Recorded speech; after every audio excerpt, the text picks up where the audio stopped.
service, our clients have told us their businesses have been booming, and we found out too.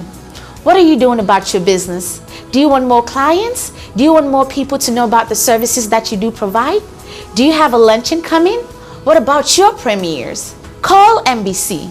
Advertise your birthdays, weddings, anniversaries, church program, or request our coverage at your function.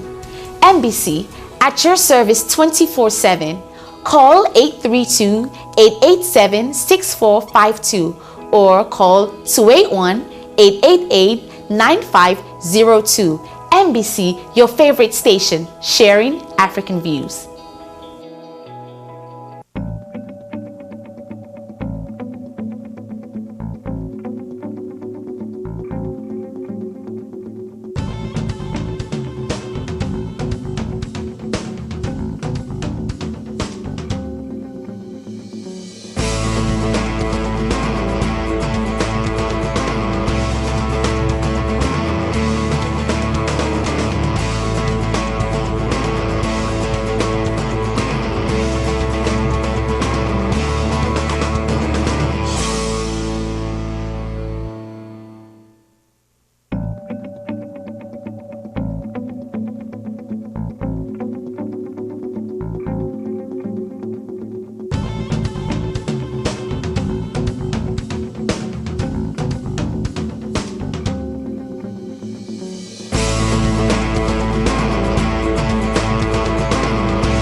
Good morning, Houston. A lovely, lovely day out there this morning.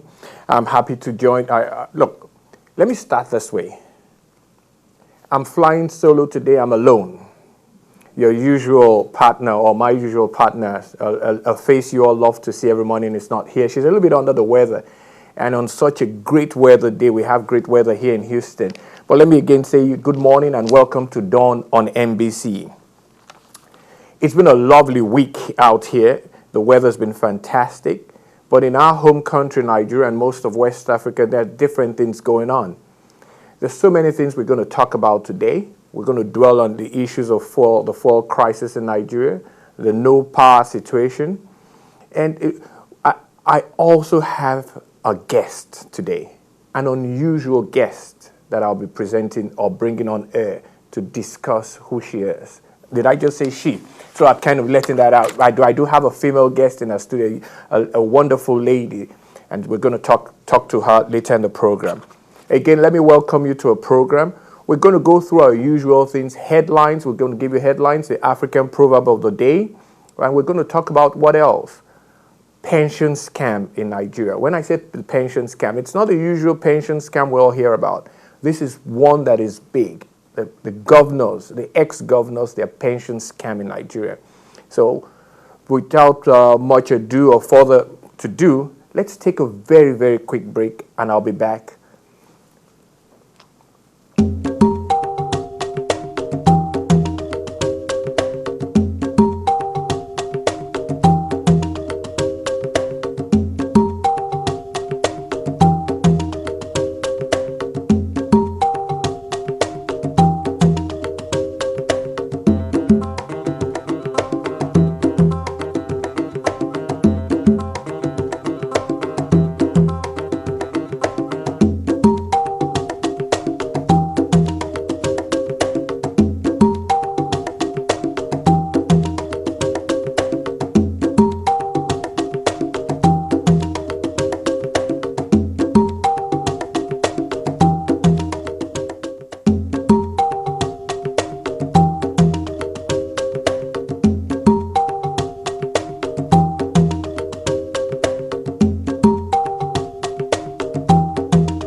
Welcome back, Houston. I'm sitting in for Shola, your usual presenter.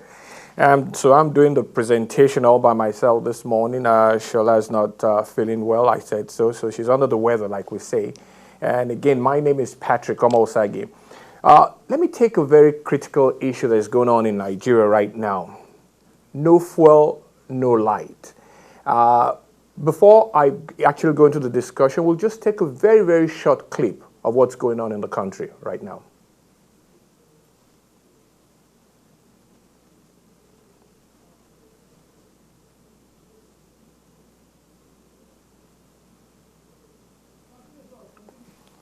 It looks as if that clip is not ready. So, but look, we all know, I mean, look, as part of our headlines, we actually saw that the University of Lagos is closed down because of the fuel crisis. And why is that so? Because the students are going on almost what we call, they're very close to rioting, you know, because when you don't have fuel, we obviously don't have enough power. There's no power generation and all that, no water. There's a lot of things that follow when we don't have fuel in the country. But the question is, why don't we have fuel? I mean, for many years, we actually stabilized the fuel situation in Nigeria. But the last 6 to 8 weeks has been really, really bad. What's been the problem? There's a lot of talk about it being sabotage.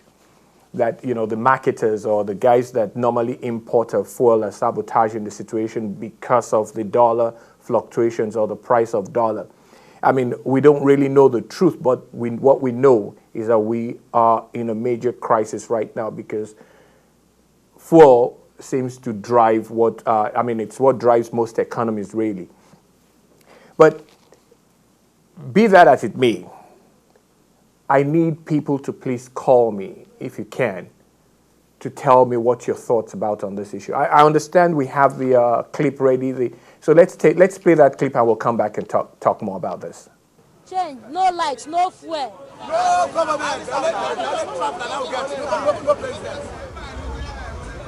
How do I feed my family if I have to spend all these hours at the filling station every day? So with the tank that you're using in my hands now, are you using the tank now? I have to go and borrow this tank to buy fuel because my car is on the way now. There's no fuel inside.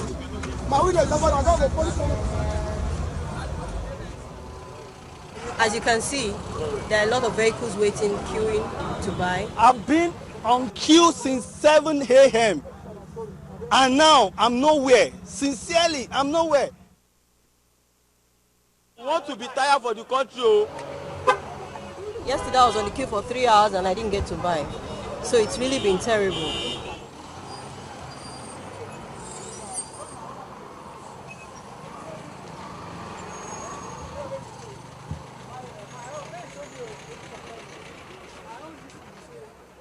My dear brother, how could I know?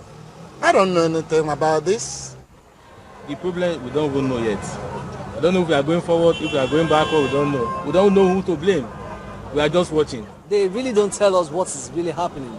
We just know, everybody just knew that there's face casting.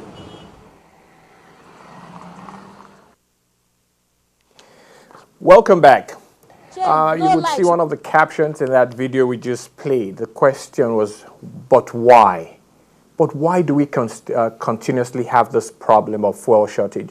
We're an oil nation. We do produce a lot of oil. But why do we have fuel shortages? I mean, can anybody call me and let's discuss this? Because it's important to discuss some of the problems we have. I mean, I have seen being posted on Instagram, on Facebook, and, you know, on the social media. People that are out of town or in different parts of the country, fuel is selling at $170 per liter, in some places $250. So look, this tells us that it's time to really go about deregulation. Look, you can't buy gas at the same price in Lagos as you buy it in Kaduna. I mean, there are market forces that should be able to determine that. But again, that's my opinion, and that's really what I'm supposed to do out here. Again, Shola is not here. She would have presented this case, and I would have tried to analyze it. But this time, I'm presenting and analyzing at the same time. Please bear with me. But look, if you do have a comment, please call in and let's talk about this again, because it's important that we start to understand why we are having these problems. I mean, the minister came out, I think, on Thursday. That's the minister, the junior minister on, what do we call him, Minister of Petroleum. He did come out and say that we have ships arriving at the ports, I mean, that will be delivering oil, so delivering the gas or fuel. So we hope that in the very near future, I mean, sometime this week, there will now be a regularization of the situation.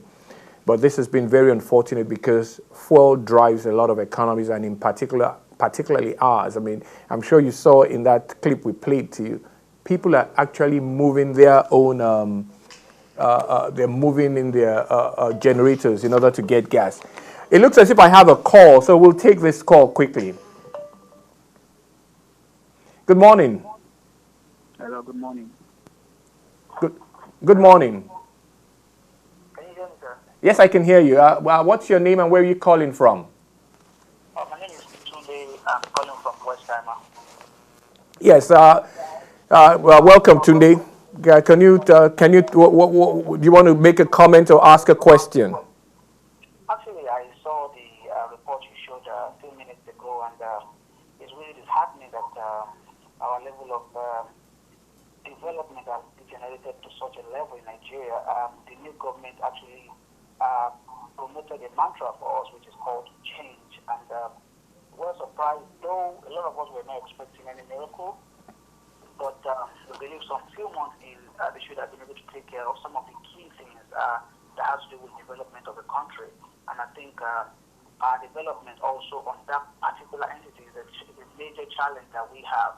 So I think the government needs to rise up right now to their responsibility and be able to provide a solution to this as a matter of urgency. Because I hear that a liter of oil goes for as much as 300 or 350 naira right now in Nigeria. Today, let me come in there with you. But what do you think about deregulation? Why don't we have the price of gas at different points in the country or different places in the country sell at different prices using market forces? You know, look, if you live in Yola, people in Yola are not going to buy as much fuel as the people in, say, even Ibadan. The price should be different. What do you think about that? Well, I think that can be done when we reach that particular level in development. But I think for now, the major solution should be provision of these particular products to the entire people of the country. Without any conviction about it, the petrol situation in Nigeria is terrible, and it's a major thing that drives our economy right now, even though the government is trying to move into other areas such as agriculture and other sectors. But for now, we know that petrol is what moves us. That moves us forward. So in particular, but we heard that some cabals are actually a major problem with the Nigerian government, trying to sabotage the effort of the government. We learned that a few months ago, about 2 refineries were working, one in the north and another one in the former president region, the south area. Yes. So right now, none of that is working. So the government has to go back to importing fuels from overseas, which I think is the cause of this problem. I just hope it is sorted as soon as possible. And I don't really wish it gets better with Nigeria. Look, Tunde from Westheimer, I really thank you for the call. It's a brilliant contribution to our discourse this morning. Thank you very much. Thank you very much, sir. Now, that was Tunde from Westheimer. He has articulated his feelings and thoughts very clearly. I mean, he's one of those of the belief. I mean, but the government, what we're hearing, I mean, and look, we can't rely on stories that we hear all the time that there's sabotage. The way I actually look at the situation is that the government should be better organized in how they deliver services to its people. I mean, look, I think we all know that at some time when we're having this issue with the difference between government dollar and black market dollar, we're going to run into trouble when we import stuff. And I think this is part of what is happening. I think this has to do with a lot of, because we import the finished product from oil. And that's why we're in this situation. But look, I hope people are listening and, again, give us a call anytime you have our number. Would love to talk to you about this situation. But right now, we'll take another quick break. And this time, I think we'll take a musical break just to kind of cool off a little bit. And when we come back, we'll have a few more discussions. See you soon. Sasa, forget about Christian or Muslim. Nigeria is not a country that is totally Muslim or a Christian. All what we need is somebody that can lead the country to a promised land.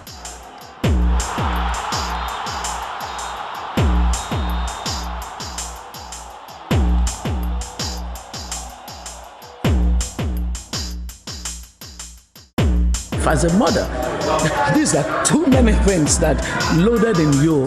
So you have to understand that if God gave you all these realities, He's also given you grace and capacity to manage. Thank you. Yes, I love what I do. Shegungele, this is what they call me. So this is Shegungele.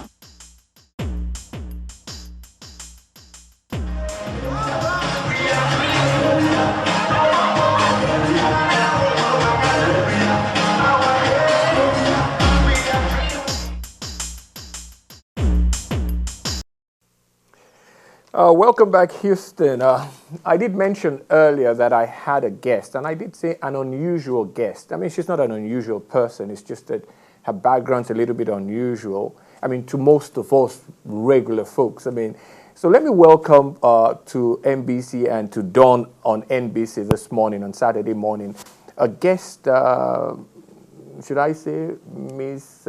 Oge Abo. Welcome. Thank you very much, Mr. Patrick, for welcoming me. I truly feel honored given this chance to, feature in this program. Well, yeah, look, one of the things we try to do, and we've said this many times to the people of Houston, to our Nigerian community, or to African communities, that we'd love to get all types of our people into a program just to introduce that we have a variety of humans, Yes. And you happen to be one. Now, why have I really used the word unusual? It's really because of your background. Oge was once a missionary. I mean, or let me put it this way. Oge was once a nun, a Catholic nun. Can you tell us a little bit about that background of yours as being a Catholic nun? Wow. Sincerely, whenever I think about, I would say my unique background, I feel truly like, it's exciting to me because when looking back, I see like a lot of treasure this has really given me as a person. And even prior to my being a nun, I would say that it was very clear to me the path that I was going to follow in terms of, Now, just before you go, you said a path. Is this more of a religious or spiritual? Which is it? Because, we cannot actually think there has got to be a difference. There's spirituality and then there's just religion. Yes. I see myself more, I'm not going to, but I'm a Catholic. I go to Catholic church. I'm a Sunday Catholic person. That's religion. Yes. But you being a nun or former nun, is this more for spiritual calling or religious? Which or was it a blend? Well, for me, I feel that it was initially I recognized the spiritual calling. Although I know I grew up in a family where Catholicism is very strong and it's still a strong thing in my family. However, early on in my life I recognized this special relationship I had with God, which the initial way I could relate to it was the way my mom related to each one of us. We are 8 of us in my family. But I could really, my initial idea of God was so evident through how my mom related to each one of us. I like what you said about the religion is in your family, being Catholic, because you actually have a brother that's also a priest, a reverend father, a priest. So tell us. I mean, I'm not trying to say expose your family. It's okay. But this is it's unique. It's unusual. It's not. We don't meet people that have been through this, because you see a priest, a nun. You see them in a very, very different light. True. I mean, That's and true. so look, how has this been really? How has this tracked your life? This religion, really? Well, as I said, like now looking back, I can now see this like in retrospect, and it kind of makes clear sense to me. As a very young person, like a young girl growing up, I knew I had a special relationship with God. Even though my family was Catholic, but I also had a personal relationship with God that made sense to me growing up. So I knew I went to a secondary school run by nuns, that the holy what do you call it? The Sisters of Mary, Mother of Mercy. We call them DMM, or some people will call them Domimes.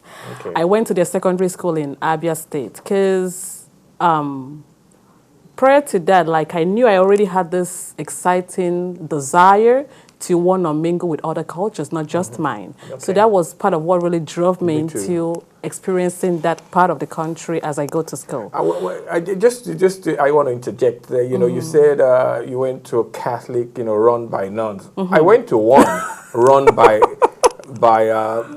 Reverend Fathers and Reverend Brothers. I went to Loyola in Ibadan. It was a Catholic school. Yes. But nowhere in my life did I see myself as being a priest, So I know. but we're all different and all that. And so that is where your early beginnings or desire to serve. Well, Is that where it started to come from? Because obviously it's a service, you were rendering in religion and in spirituality. Is that where it really started from? Well, at that point I was unclear how I knew I had a relationship with God in a unique way, but it was uncertain for me how I was going to express it. Okay. So I was drawn to this group, but even after I passed through there, within me I felt that I did not like what I saw.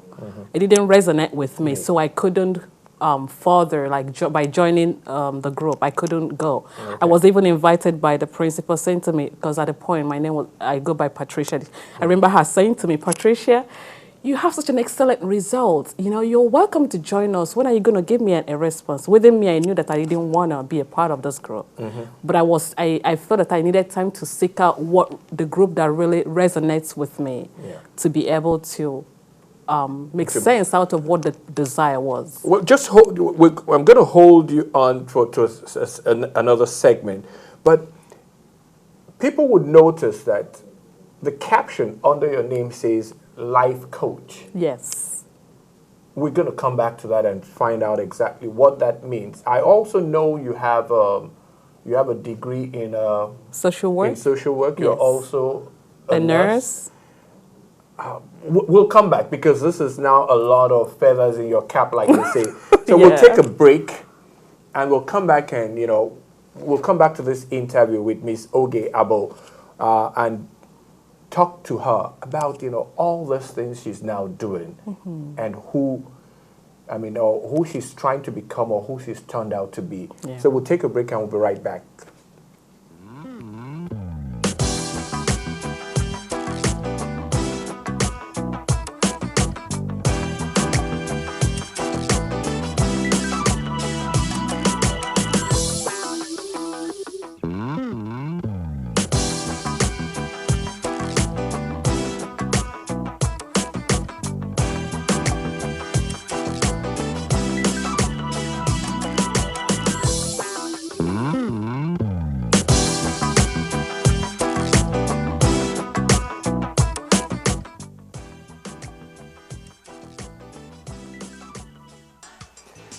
Welcome back, Houston. I still have on set with me Miss Oge, who before I left said you have so many feathers in your cap. You're a life coach, you're a nurse, you have a degree in social work and all that.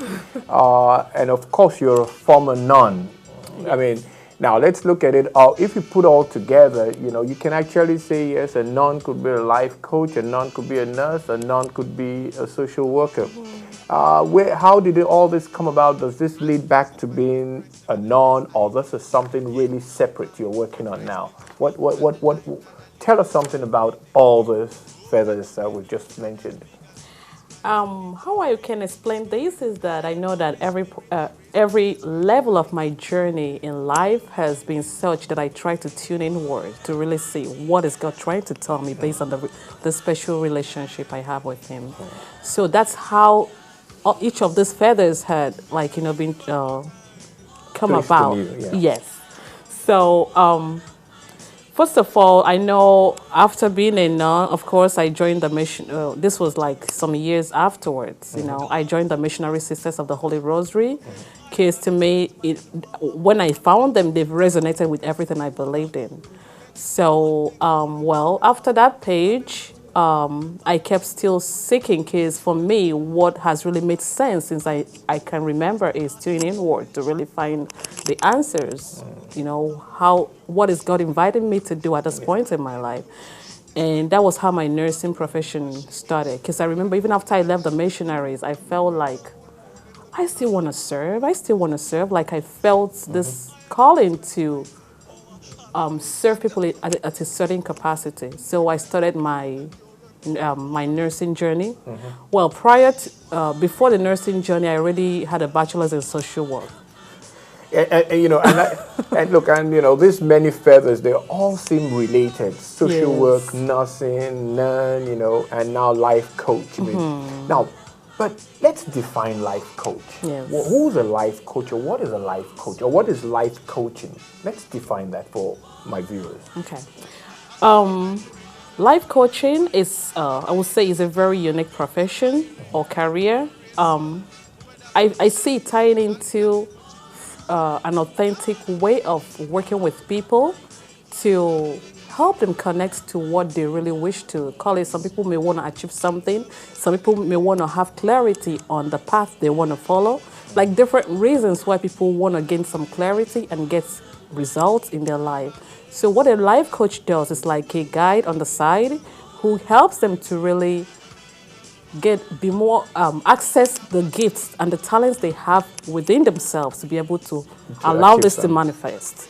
You know, I mean, and the reason I was looking for that definition or explanation of who's a life coach is because I've done some coaching in my life. I mean, I've coached basketball, I've coached soccer before, and I know, especially in basketball, where I did coach at a very high level. I mean, I know some of you watching know that I once coached the Nigerian national team, female national team. I was an assistant. And my goal as a coach has always been to bring the best out of the talents that people have in order for us to attain a goal, and which is to win a championship.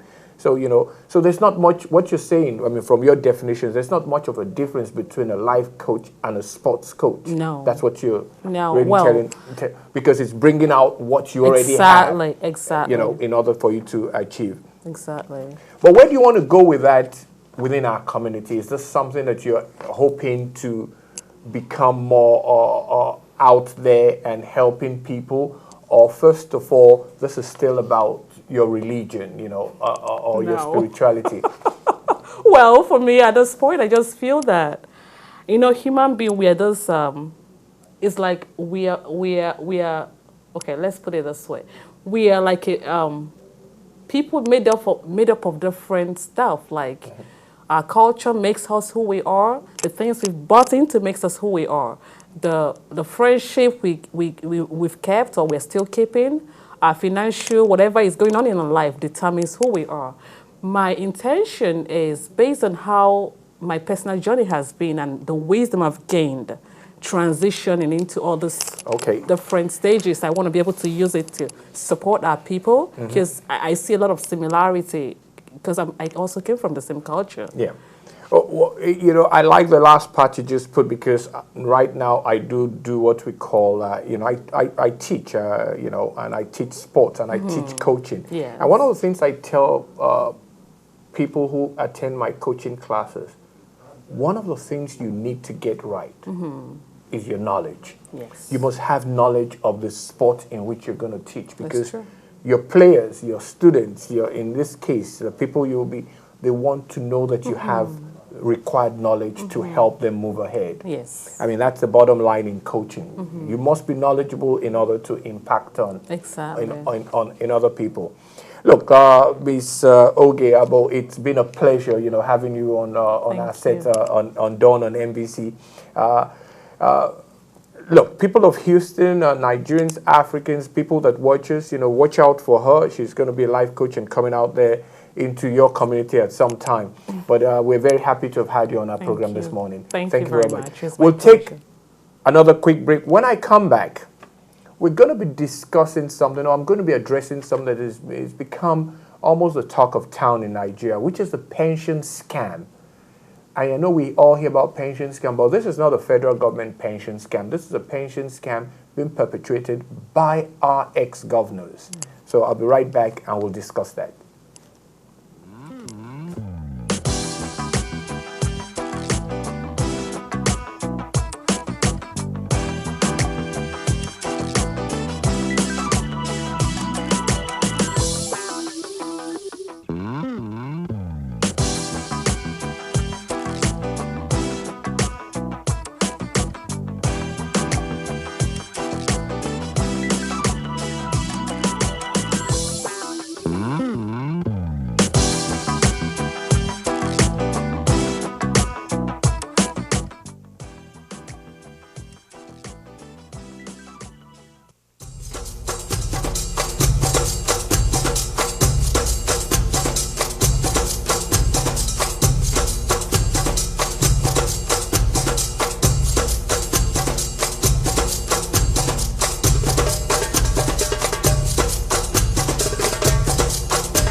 Welcome back.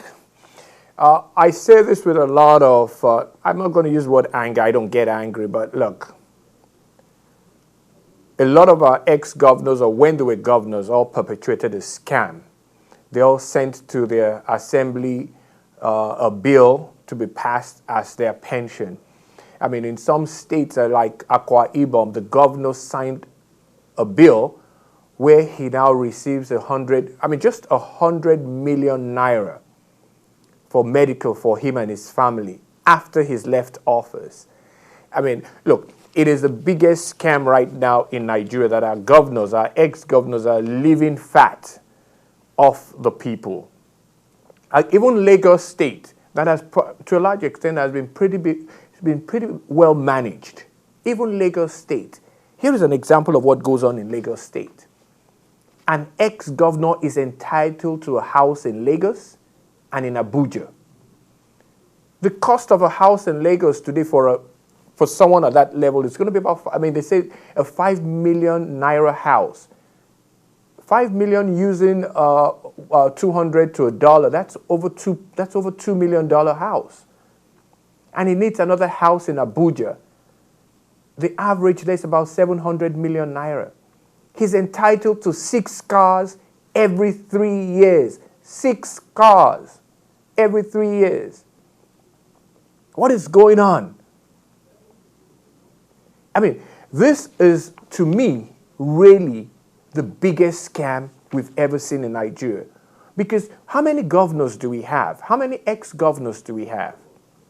36 states? We probably, since the beginning of the second or the third in 1999, we probably would have maybe, 50, 60 ex-governors right now. And they're consuming all this from the people. Where are we going with this? I had to do a quick check and said, what does an ex-governor in America earn? And there was nothing for an ex-governor. The day he's out of office, that's it. He gets his regular pension, just like any other civil servant that worked for government. Even the ex-presidents in America, we have 3 ex-presidents alive today. Jimmy Carter, Bill Clinton, and and we have 4, and the 2 Bushes. Do you know what they get as pension for being president of America? They get the equivalent of a cabinet secretary's salary in the current president's administration. Obama today pays, or his cabinet secretaries are being paid $199,000, and that's what every ex-president gets too.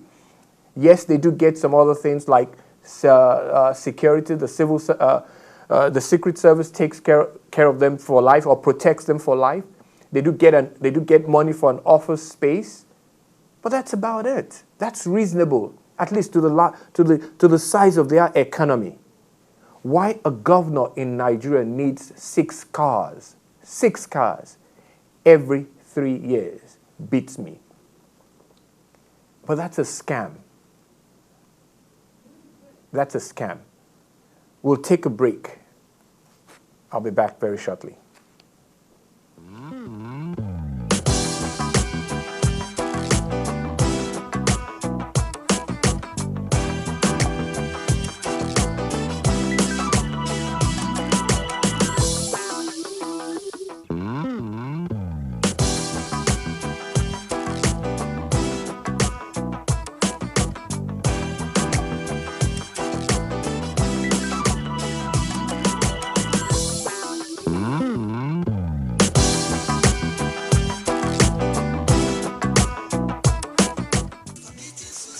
Look, I was enjoying my time with that music. That was a hell of a music there by Bright Chimeze. That's an old classic. It's really, really good music. I mean, he dances well, he sings well. I mean, I was just enjoying every minute of that. I mean, we had to cut it short because, we have to go on with that program.